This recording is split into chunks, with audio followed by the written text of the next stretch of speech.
क्या साइंटिस्ट ओumuamua को पकड़ पाएंगे? 11 जनवरी 2022 को कॉर्नेल यूनिवर्सिटी की वेबसाइट पर इस आर्टिकल के पब्लिश होने के बाद सभी के दिमाग में यही सवाल घूम रहा है। अब इस एम्बिशियस और नियर इम्पॉसिबल मिशन का नाम है प्रोजेक्ट लायरा।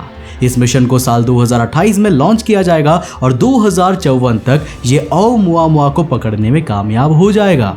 2054 वही साल होगा जब ओumuamua आखिरी बार सोलर सिस्टम की बाउंड्रीज में रहेगा और इसके बाद शायद हम इसे कभी भी नहीं मिल सकेंगे। पर सवाल यह है कि आखिर वैज्ञानिक ओumuamua के पीछे इतना पागल क्यों हो रहे हैं? दोस्तों, ये कहानी शुरू होती है 14 अक्टूबर 2017 को। पृथ्वी के सिर्फ 2 करोड़ 40 लाख किलोमीटर दूर से एक अननोन ऑब्जेक्ट गुजरता है जिसे हम ऑब्जर्व नहीं कर पाते।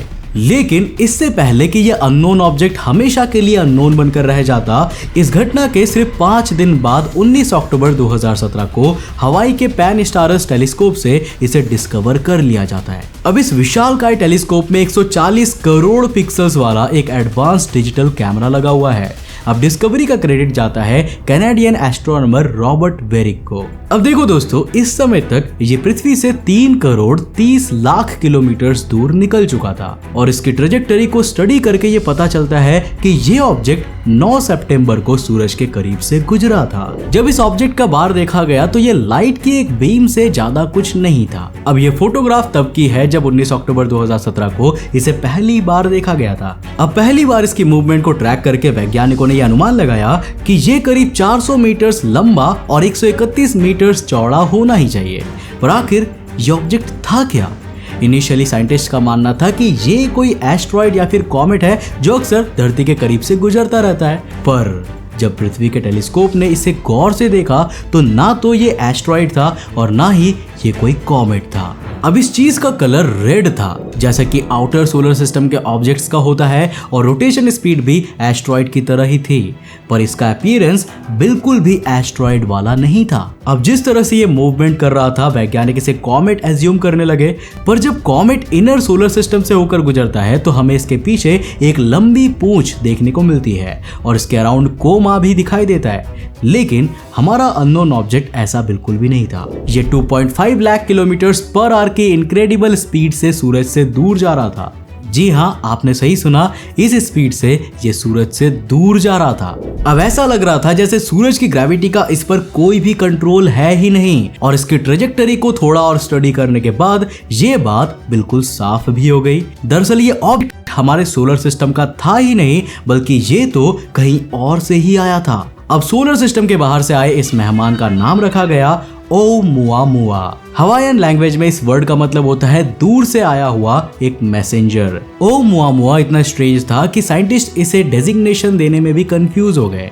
जब इसे एस्ट्रॉइड एज्यूम किया गया तो इसका नाम A/2017 U1 रखा गया और कॉमेट एज्यूम करते टाइम इसका नाम C/2017 U1 रखा गया। लेकिन इस इंटरस्टेलर ऑब्जेक्ट के लिए वैज्ञानिकों को एक होल न्यू कैटेगरी लॉन्च करनी पड़ी और इसका नाम रखा गया 1I/2017 U1। अब दोस्तों, ओumuamua एक इंटरस्टेलर ऑब्जेक्ट तो बन चुका था, पर इस समय तक इसको लेकर कोई खास कॉन्स्पिरेसी थियरी नहीं दी जा रही थी। अब साल 2019 में जब दूसरे इंटरस्टेलर ऑब्जेक्ट 2I/Borisov को देखा गया, तब उसकी स्पीड और ट्रेजेक्टरी ऑब्जर्व करने के बाद यह क्लियर हो गया कि ओumuamua सिर्फ सोलर सिस्टम के बाहर का ऑब्जेक्ट नहीं है, बल्कि ये हमारी सोच के भी बाहर का ऑब्जेक्ट है।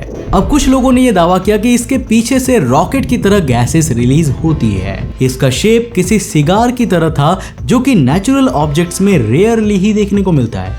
ये लगातार अपनी एक्सेलरेशन को इंक्रीज कर रहा था, जो कि काफी ज्यादा स्ट्रेंज बात है। अब भाई मान लिया कि ये सोलर सिस्टम के बाहर से आया था, पर ना तो हमारे सोलर सिस्टम में इसकी कोई हिस्ट्री है और ये कौन से सोलर सिस्टम से आया है, इस सवाल का जवाब भी किसी के पास नहीं है। नव ये एग्जैक्टली कैसा दिखता है, इसकी एज कितनी है और ये किन चीजों से बना हुआ है, आज तक कोई भी टेलीस्कोप इसका पता नहीं लगा सकी है। और कारण है इसकी इनक्रेडिबल स्पीड, जो इसको मिस्टीरियस बनाती है। अब दोस्तों, साल 2019 में हार्वर्ड यूनिवर्सिटी के प्रोफेसर ऑफ साइंस एवी लॉयव ने दावा किया कि ओumuamua कोई नेचुरल ऑब्जेक्ट है ही नहीं, बल्कि ये तो एक एलियन का स्पेस क्राफ्ट है।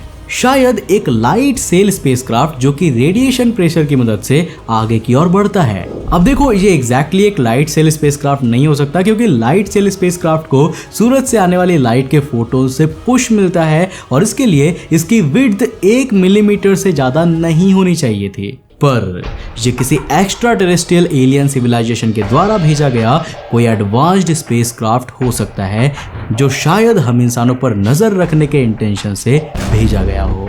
या फिर देखो शायद ये भी कुछ वॉयेजर स्पेसक्राफ्ट की तरह दूसरी एलियन सिविलाइजेशन को अपनी एग्जिस्टेंस के बारे में बताने की कोशिश भी हो सकती है। नाउ आफ्टर ऑल वॉयेजर 1 और वॉयेजर 2 भी आज से कुछ लाख सालों के बाद ऐसे ही कई सोलर सिस्टम से गुजरने वाली है और वहां रहने वाले भोले भाले एलियंस को कंफ्यूज करने वाली है। पर दोस्तों ओumuamua की मिस्ट्रीज का यहीं पर अंत नहीं होता। साल 2021 में येल यूनिवर्सिटी के 2 एस्ट्रोफिजिसिस्ट ने दावा किया कि ओumuamua कोई एलियन स्पेसक्राफ्ट नहीं बल्कि एक हाइड्रोजन आइसबर्ग है। ना दोस्तों नेब्यूला के बारे में तो आपने जरूर ही सुन रखा होगा।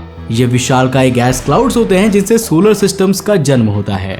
हमारा सोलर सिस्टम भी एक नेब्यूला से ही बना था।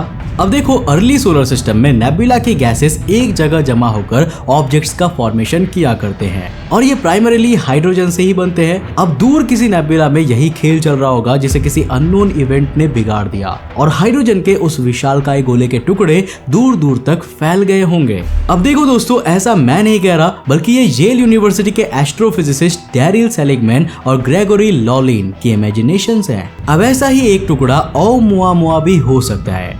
अब ये आइडिया आपको सुनने में बेहद ही स्ट्रेंज लग रहा होगा, पर ओumuamua के स्ट्रेंज मूवमेंट और स्पीड को ये परफेक्टली डिफाइन करता है। अब कुछ वैज्ञानिकों का कहना है कि ये नाइट्रोजन का भी बना हो सकता है। अब दोस्तों नेपच्यून और प्लूटो जैसे प्लैनेट्स की सरफेस भी नाइट्रोजन रिच ही है। अब जब इन प्लैनेट से कोई टुकड़ा टूटकर अलग होता है और सूरज की ओर आता है तो ये लगातार अपना नाइट्रोजन कंटेंट लूज करता जाता है और बहुत हल्का और अनयूजुअल शेप का हो जाता है।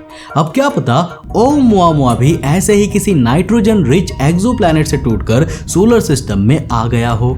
अब दोस्तों आपके दिमाग में ये सवाल उठ रहा होगा कि फिलहाल ओumuamua आखिर है कहाँ? तो दोस्तों मैं आपको बता दूं कि ये हमसे इतना दूर निकल चुका है कि इंसानों का बनाया हुआ कोई भी टेलीस्कोप इसे नहीं देख सकता।